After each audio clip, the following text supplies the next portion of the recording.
আসসালামু আলাইকুম everyone, welcome to my নাইবা ব্লগ। আজকে নতুন ভিডিও নিয়ে চলে এসেছি। আজকের ভিডিওটা হচ্ছে জাম ভর্তা। এখন গরমের মধ্যে অনেক জায়গায় আপনারা জাম পাবেন, তো এই গরমের মধ্যে ফল টল সবারই খেতে হয়, আর ভর্তা টর্তা হলে অবশ্যই সবার খেতে ভাল লাগে।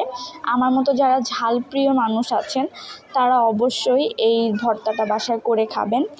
এখানে হচ্ছে জাম আর কিছুটা কাঁচামরিচ আর কাসুন্দ দেওয়া হয়েছে। আমার কাসুন্দ খেতে খুবই ভাল লাগে, কাসুন্দর ঝাঁজটা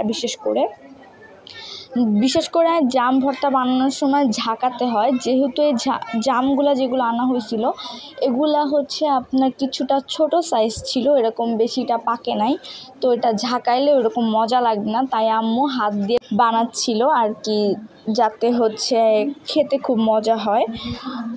তো আপনাদেররাও এটা হচ্ছে ফলো করতে পারেন। যদি জাম বেশি না পেকে থাকে, কাঁচা কাঁচা থাকে, তাহলে অবশ্যই এরকমভাবে টিভি দিয়ে চামড়াটাকে আলাদা করে ভালো করে মিক্সড করে খেতে পারেন। আর এই প্রসেসে জাম ভর্তা খেতে আসলে সবারই অনেক ভালো লাগে, আমারও লাগে। আশা করি আপনাদেরও অনেক ভালো লাগবে। আপনারাও বাসায় এটা এভাবে করে খাবেন। চাইলে আপনারা হচ্ছে পিঙ্ক সল্ট সামান্য পরিমাণ দিতে পারেন।